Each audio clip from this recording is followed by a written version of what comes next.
They say the desert forgets nothing. It may bury. It may silence. It may let centuries pass as if they were nothing but grains of sand slipping between fingers. But forget? No.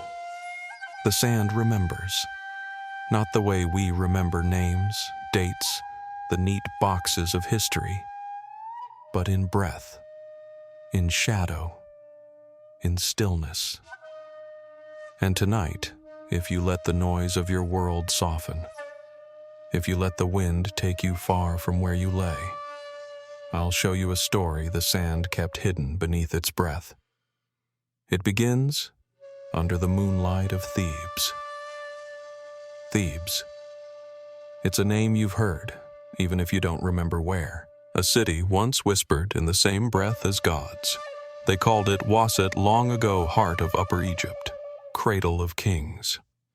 Now it's mostly rubble and echoes, a city forgotten by the living, but still remembered by the land. One morning, as the sun rose red over the broken pillars of a half-buried temple, a team of 5 stood brushing sand from ancient stone. Not treasure hunters, not wide-eyed tourists. They were restorers, sent to preserve what little remained of a crumbling floor, worn by time and neglect. It was Layla, the youngest, who heard it first. A change in the sound, a shift subtle as breath. She stepped onto one of the slabs, and the stone answered. Not with a crack, not with a crumble, but with a tone low, hollow, impossible. She turned to the others, but they were focused on diagrams, measurements, the science of preservation. So she knelt, pressing her ear to the ground, and listened. Below the stone, the desert sighed, and the sigh said, "Here."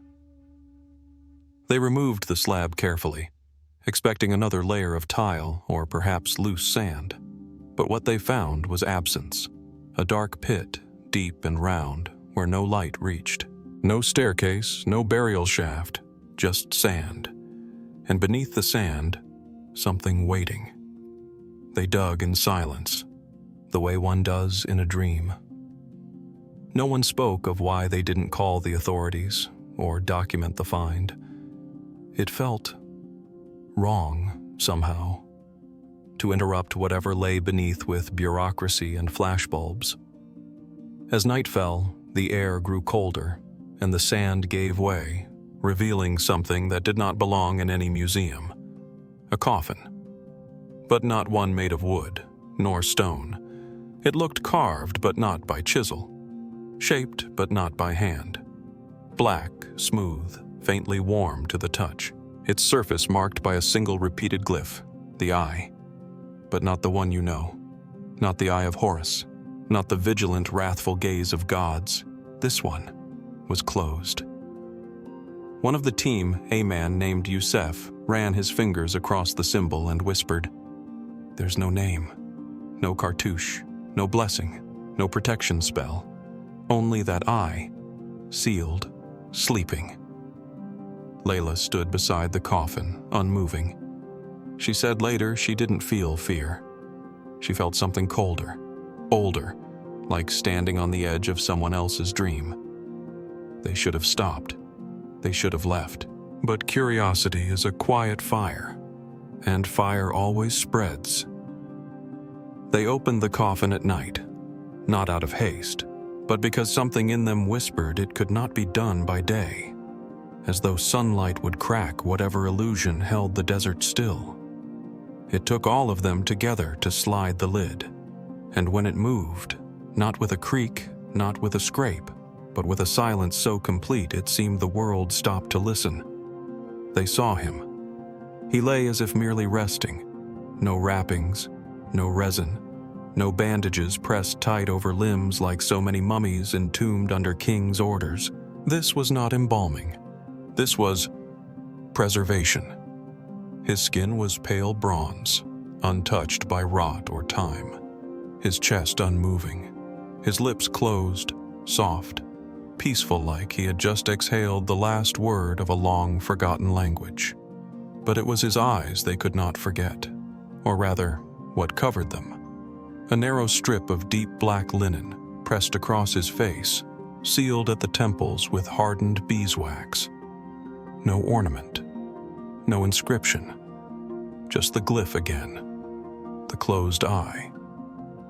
Layla reached toward it. Her hand hovered inches from his forehead.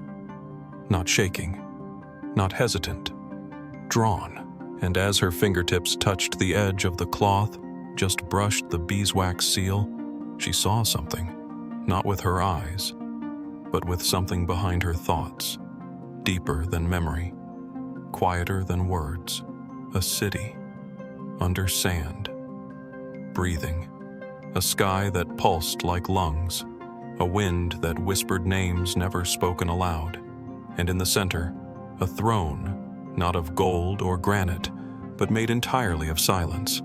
And on that throne, he sat, eyes still covered, still sleeping, but smiling, to her. She staggered back, heart pounding. The vision vanished. Youssef caught her arm. "Layla, what did you see?" "But how do you describe a place no map dares mark? How do you explain a man who isn't dead because he was never meant to live in this world?" She didn't answer. She simply said, "We shouldn't have come." Layla left Thebes the next morning. She said little during the return trip. Her colleagues assumed she was shaken, tired, disturbed by what they had seen. They didn't press. The desert does that to people, brings up things not buried in the sand, but in the self. She didn't sleep that night. Not really. Her body rested, her eyes closed, but something behind them watched. The dream began like fog. There was no place, no time, no sound, just the feeling of something being near. Not hostile, not kind, just aware. Then the city returned. It was never the same twice, yet always familiar. Streets shaped like spirals, doorways that breathed, obelisks covered in symbols that shifted when she blinked. And people, if they could be called that, wandering slowly with their eyes closed, hands folded as though in prayer or mourning. She woke in sweat, heart pounding, but the room was still. The air conditioning buzzed faintly, the traffic murmured below, but she didn't feel alone. Over the next few nights, the dreams deepened. In one, she stood before a mirror of polished obsidian, and her reflection stared back with eyes not her own. In another, she walked through a corridor where walls whispered her name in languages she couldn't understand, but somehow remembered. Then came the voice, not spoken, not heard, felt. "You were not the first, but you may be the last." She began to write, frantically, as though trying to catch the dream before it dissolved. She drew the glyph over and over, the closed eye. She searched texts, symbols, scrolls, but it appeared nowhere in Egyptology, not even in fringe occult circles, not in museum records, nothing. The glyph didn't exist, yet she had seen it, on the coffin, in the dream, on her own palm when she woke one morning and the morning light struck her skin just right. And so, one evening, she walked the banks of the Nile in silence. The city was loud behind her horns, lights, distant voices arguing over food and money and memories. But the river said nothing. And yet she listened, because in its silence, she heard something, like a name she'd forgotten how to pronounce, like a place that once called her home. She found the man on the fifth night, not in the dream, but in a dusty bookshop tucked behind a mosque near Old Cairo. It wasn't a shop, not really, more a room that had once tried to be a library but settled for being forgotten. She was drawn there the way people are drawn to thresholds. He sat behind a wooden desk, leafing through a stack of torn papyri with hands too steady for someone his age. He looked up as she entered, did not smile, did not blink. He said, "You've seen it, haven't you?" She didn't ask what he meant. She only said, "Every night, He gestured to a chair across from him and poured tea that smelled of mint and dust. "You're not the first," he said, "but you're the first in a very long time." She hesitated, then asked the question that had lived beneath her ribs for days. "What is the city?" He nodded slowly. "There is no name for it now, not one spoken aloud. Was it real?" He looked past her, through the wall, through the years. "It was never built," he said. "It was remembered, and then forgotten, and then it waited." For what? For someone who could see it with their eyes closed.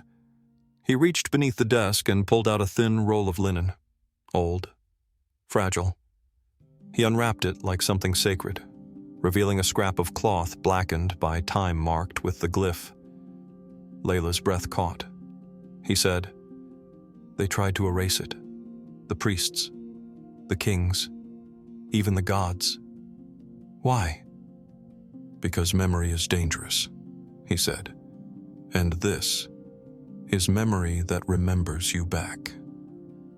He told her of an order long before temples, before pyramids, who believed some things were not meant to be worshipped or feared, only remembered.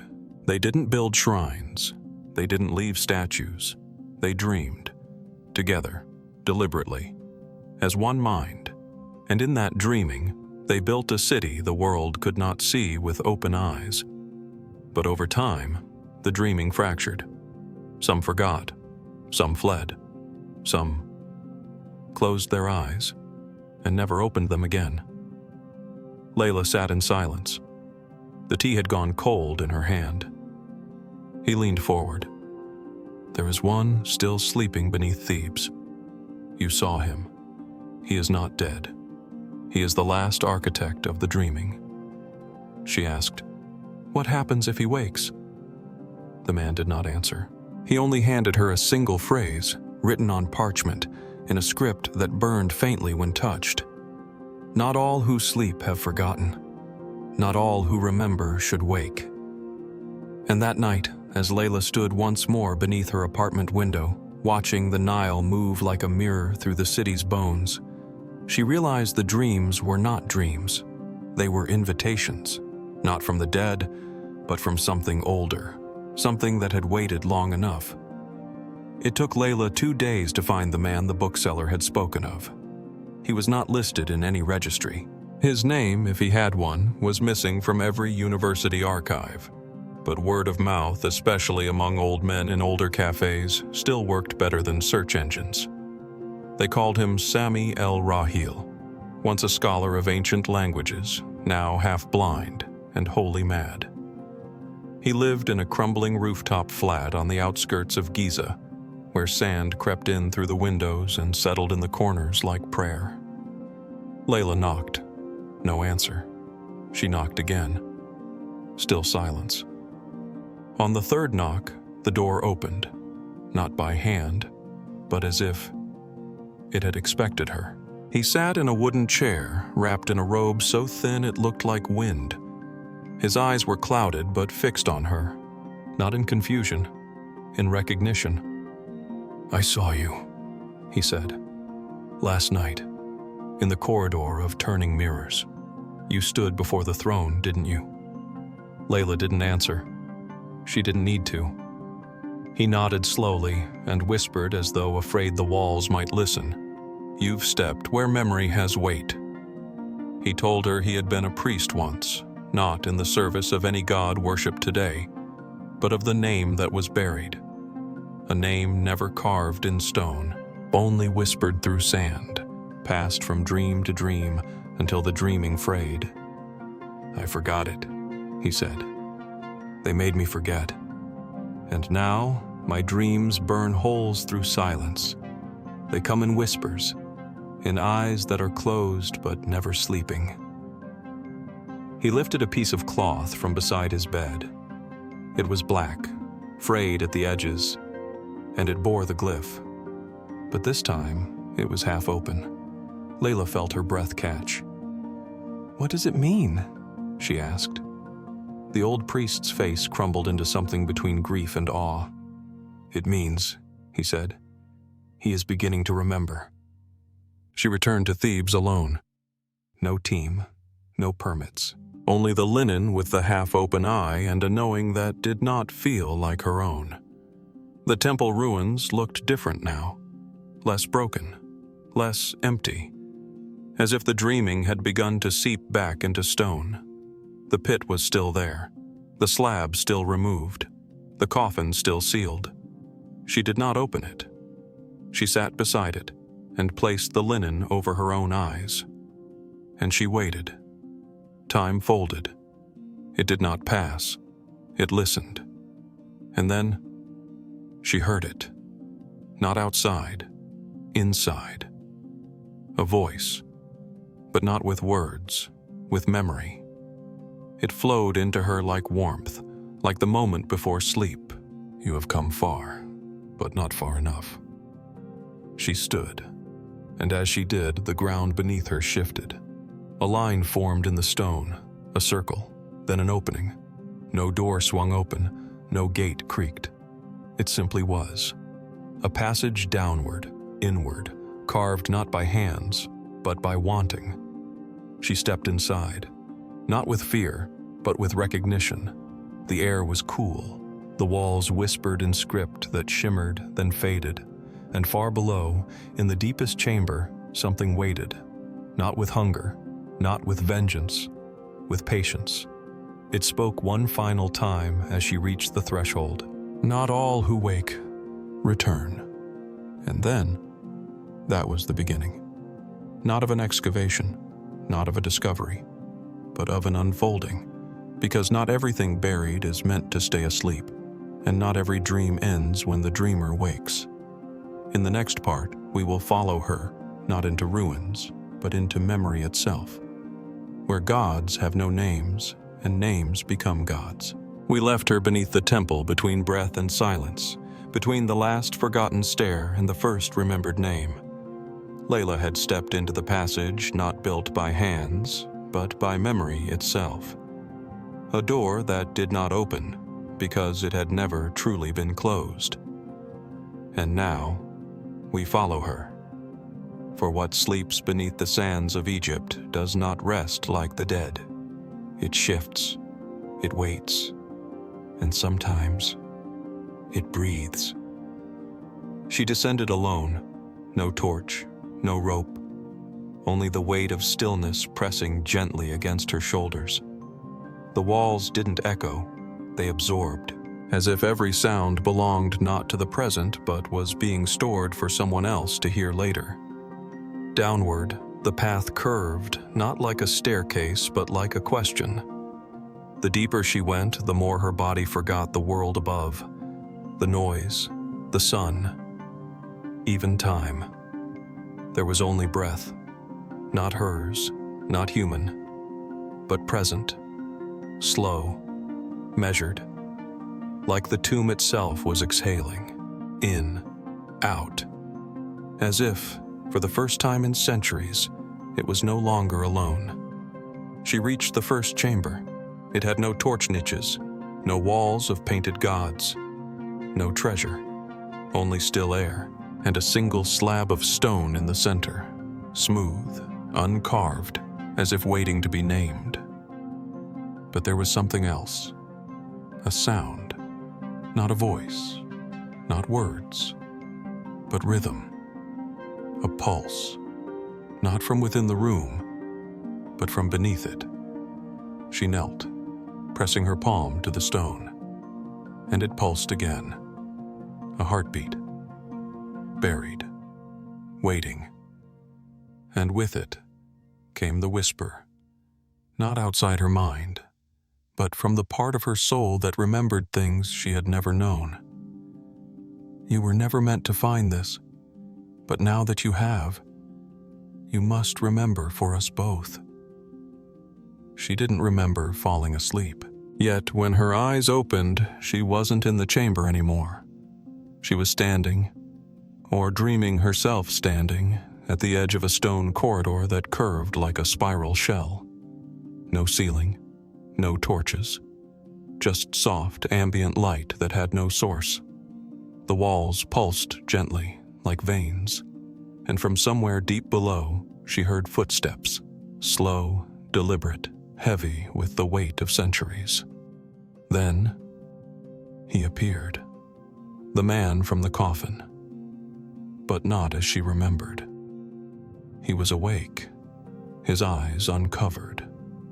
Not glowing, but deep, endless. Not black like void, but black like ink that had once been part of the stars.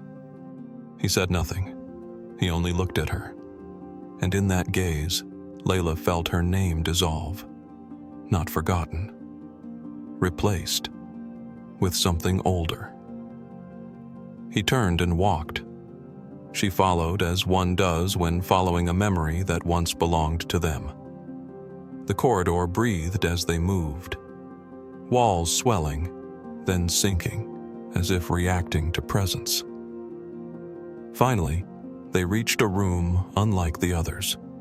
There was no floor, only a pool, still as glass. But instead of reflecting the ceiling, it reflected the sky, a sky filled with stars that no longer existed. He stepped onto the surface. He did not sink.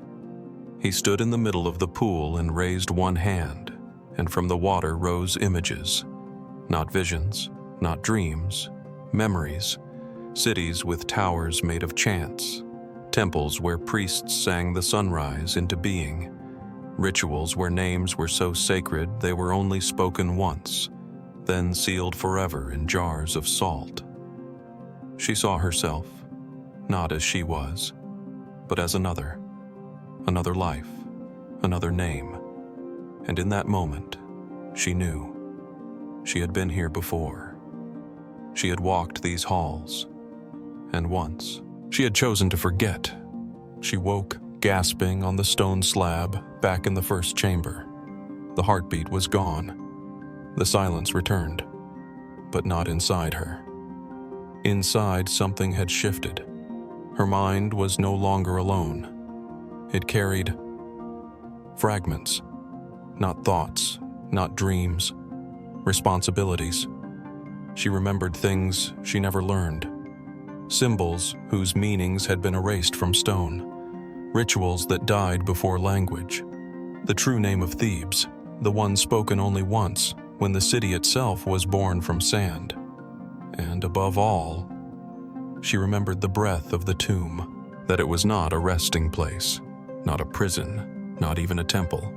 It was a wound, in time, in memory, one that had never healed, only waited for someone to return. And now, it had chosen her. Layla did not speak of what she saw, not to her colleagues, not to the world, not even to herself. Some truths, once remembered, cannot be reshaped into language. But Egypt noticed. The wind grew quieter around her. The birds stopped chirping when she walked near temples. The dogs on Cairo's rooftops stopped barking and only watched. The land was listening. She felt it most at night, when she lay still, eyes closed, breath shallow, and the room around her blurred into something older. A chamber without stone, a sky without stars, a silence so deep it had shape. She had not left the tomb, not truly. It had followed her. One morning, as she crossed Tahrir Square, a man she'd never seen reached out, his fingers brushing hers like wind. He whispered, "You are the door," then vanished. No name, no question, only truth. She understood. The tomb had not chosen her to witness. It had chosen her to continue, and that meant going back. But not to the pit in Thebes, to the place beneath even that. She began dreaming of a map, drawn in blood, on stretched papyrus, edges curling with heat. The map showed no cities, only lines, curving, breathing, pulsing. A river, but not the Nile. A river of memory, flowing through the dark, past symbols too old for glyphs, and along its banks names. Thousands, each glowing faintly until they were touched by wind and vanished. But at the center, one name remained. Not hers, not his, but both. One name, split in two, waiting to be reunited. She awoke with blood on her palm, a single glyph burned into the skin. But this time, the eye was open. She returned once more. The temple was gone, not buried, not destroyed. Gone. In its place, a flat plain of sand, smooth as skin, untouched by tools or wind. But when she stepped onto it, the sand pulsed beneath her feet. Once, twice, 3 times. And then it inhaled. A soft hollow appeared, not dug, not broken, but formed like the mouth of something that had been holding its breath. She stepped in, and the world closed behind her. She walked downward for hours, or maybe minutes, or maybe lifetimes. There was no time here, only breath. The walls rose and fell like lungs. Symbols swam across the surfaces, changing as she passed. Some whispered, some screamed, some wept. And in the deepest place, there was no door. Just a mirror, carved not of glass, but obsidian. She looked in and saw herself, but not as she was. She was wrapped in gold, crowned in silence, eyes marked with the open glyph, and behind her reflection, he stood, watching, smiling, waiting. He did not speak, but the mirror did, and it said, "This is not a tomb, it is a beginning." And so the tomb did not close. It breathed, and through Layla, it remembered. But there are places even older than breath, older than dreams, temples that erased themselves because no god dared remain inside, and that is where she must go next. They say there are places in Egypt where even the gods do not go, not out of fear, not out of reverence, but because something older than worship waits. We followed Layla through the tomb that breathed, through symbols that whispered her name, and a mirror that showed her not who she was, but who she had once chosen to forget. But memory, once woken, does not sleep again. And so now, she must go deeper, to a place that does not exist. A temple no one remembers, because it erased itself. The name came in a dream, not spoken, drawn. She awoke with the image still vivid, a spiral of sand around a single eye, half open, beneath it a doorway with no frame. She searched every text she had access to, every archive, every scroll, even the forbidden files of fringe historians. Nothing. The shape did not exist, but her body remembered it. When she traced the curve on paper, her hand did not hesitate, as if it was not the first time. And on the 3rd night, she whispered something in her sleep, a sound like wind curling through stone. Her window shattered, not inward, not outward, just vanished. And outside, in the streetlight's pale reach, a single line of sand curved toward her door. She followed the line. It moved like a serpent, across cracked asphalt, through alleys that smelled of ash and incense, into the ruins of a warehouse long forgotten by Cairo's maps. But when she stepped inside, it was no warehouse. It was sand, columns, silence, and a gate.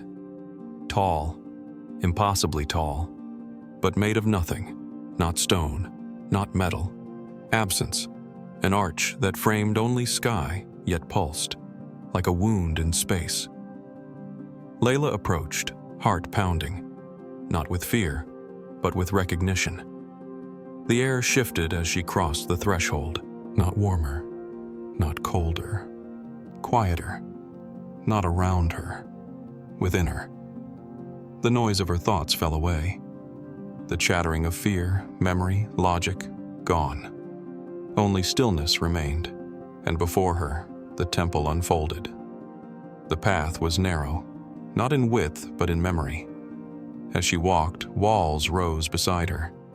Painted figures, gods, priestesses, kings, but none had faces. Every image was blurred at the eyes, every glyph scratched away. She reached out to touch one, and the wall pulled away. Literally. The paint peeled itself backward, like breath exhaled from ancient lungs. And beneath it, not stone, not plaster. Skin, warm, breathing, human. She pulled her hand back. The wall returned, and she realized this temple was not a structure. It was a body, a being, alive, sleeping. And every step she took was felt. At the heart of the temple, she found a room shaped like an hourglass. Sand drifted upward. Gravity obeyed memory, not physics. There was no ceiling, only a sky too far away to name. And beneath her feet glass, not transparent, reflective. She saw herself again, but not wrapped in gold this time. She wore white, plain linen, eyes uncovered. But behind her, the temple itself stood, and it wept. Tiny trails of salt ran down its painted walls. Not water, salt, as if memory, once denied, was leaking back in. She knelt, and for the first time she spoke aloud inside the temple. Just one word. "I'm sorry." The sand stopped rising, the sky shuddered, and the floor beneath her cracked, not broken, opened. Beneath the chamber was another room, empty, round, silent. No images, no symbols, no air. Only a single statue, not carved, not cast, poured. It shimmered like obsidian, but moved like ink. A figure half-formed, its face not yet finished. As she approached, it turned toward her. Not physically, but consciously. She knew it was not alive, but it was aware, and in its presence she felt every name she had ever forgotten curl against her spine. And then, a voice, not male, not female, not human. Inside her, "What you forget remembers you." She asked, "What are you?" The voice replied, "The first temple, the one built not to honor gods, but to mourn them." When Layla returned to the surface, the sky had changed, or maybe the way she saw it had. She did not speak for 3 days. When she did, her first words were, "It wasn't a place. It was a wound. It bled memory." She began drawing without meaning to. Pages filled with spirals, eyes, unnamed cities, doors. One night, she dreamed of hundreds of people walking backward into a desert that moved like water. They each held candles, but no flame burned. Only light. Light made of forgetting. She awoke with a line on her wrist, a thin black stroke like ink drawn with fire. A new glyph, but split in half, one eye open, one closed, and a mouth beneath it, also sealed. She now carried something older than fear. Not a curse, not a blessing, a reminder that not all temples were built to be entered, some to be left behind, because memory, when trapped too long, becomes hunger, and somewhere ahead, something had been hungry for too long.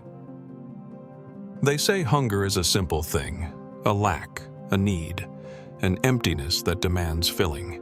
But in the places where gods once walked, in temples swallowed by time and tombs sealed with silence, hunger becomes something else. Not of the body, not even of the soul, but of memory. And memory, when denied for too long, learns how to wait. We left Layla with a glyph on her wrist, one eye open, one closed, a mouth sealed below it, a message, a warning, a beginning. Layla did not dream for 3 nights. She did not speak either. The city moved around her, cars, laughter, prayer calls, but it felt distant, muted, as if the world she walked belonged to someone else. On the 4th night, she heard it, not in sleep, in the silence between her heartbeats. A voice, but not a voice. A hunger. It didn't speak. It pressed, not with pain, not with force, but with patience. And the message was clear. You are late. She woke with blood in her mouth. She hadn't bitten her tongue. There was no wound, but her body remembered something she had not eaten in lifetimes. Not food, not water, but truth. And it was starving. She followed the hunger. It led her beyond the city, past the last paved roads, into ruins so forgotten even the wind forgot how to echo. There she found what could not be named. Not a temple, not a shrine, not a tomb, just a space, carved from absence. The walls were not built. They were remembered into place. Every brick felt soft under her fingers, not from erosion, but from grief. She stepped inside and saw no writing, no murals, no hieroglyphs, no offerings, only shelves, hundreds of them, empty. She ran her fingers along one, and her head filled with noise, not voices, moments.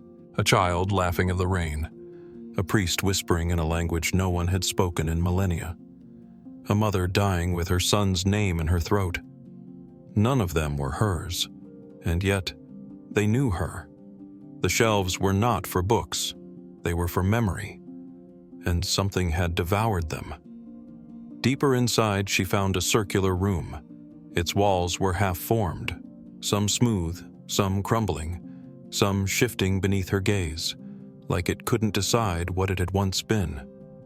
In the center, a chair, stone, small, meant for a child or a god. On the floor before it, a bowl of salt, untouched, but full.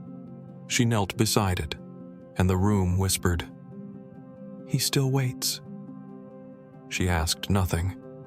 There were no answers here, only the echo of forgetting. She touched the salt.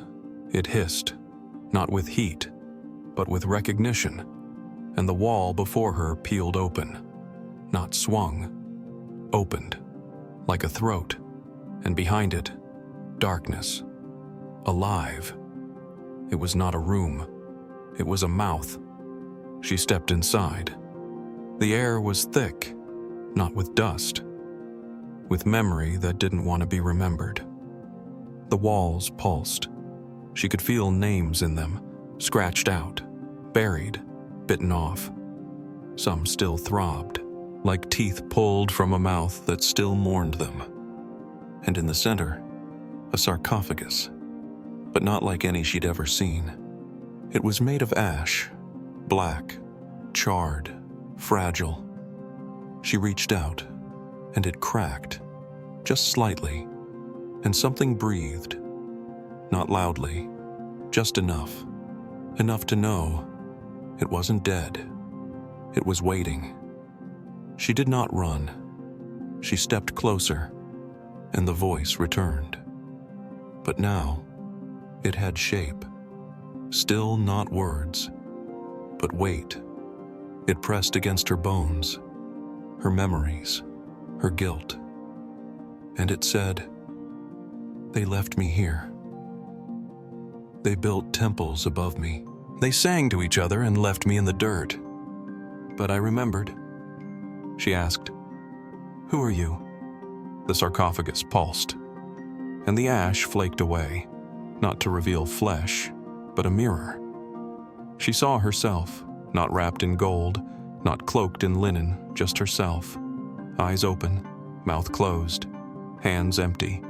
But behind her reflection, others, hundreds, thousands, all versions of herself, each forgotten, each left behind, each still hungry.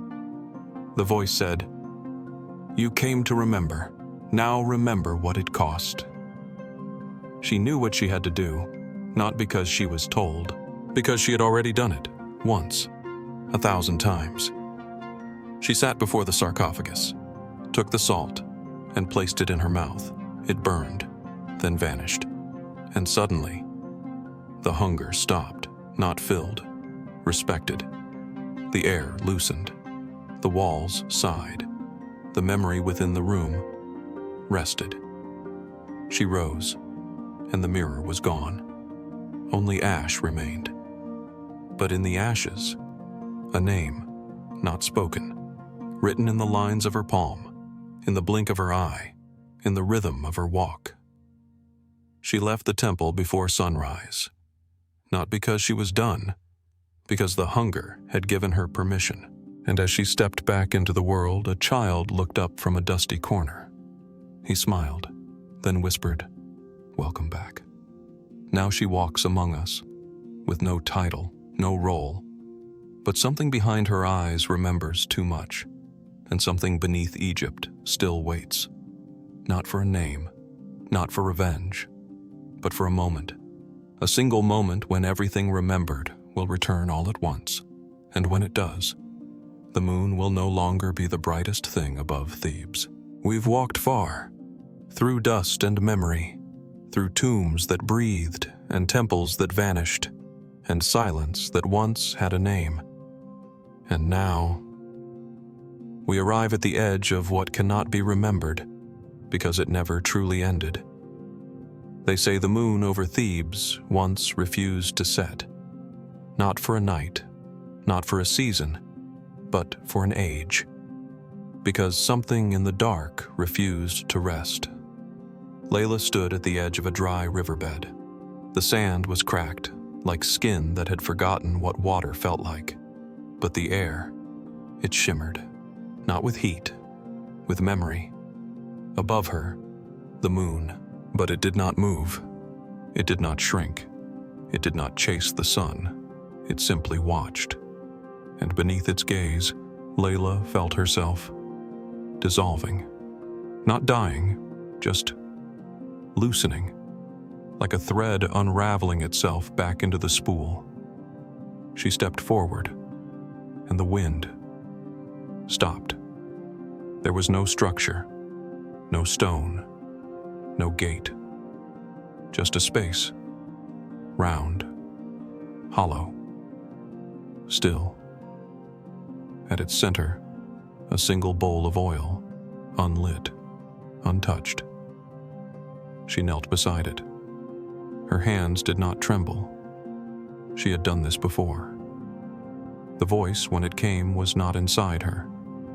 It was around her. The wind shaped into breath. The breath shaped into silence. And the silence asked, "Do you carry the name?" She did not answer with words.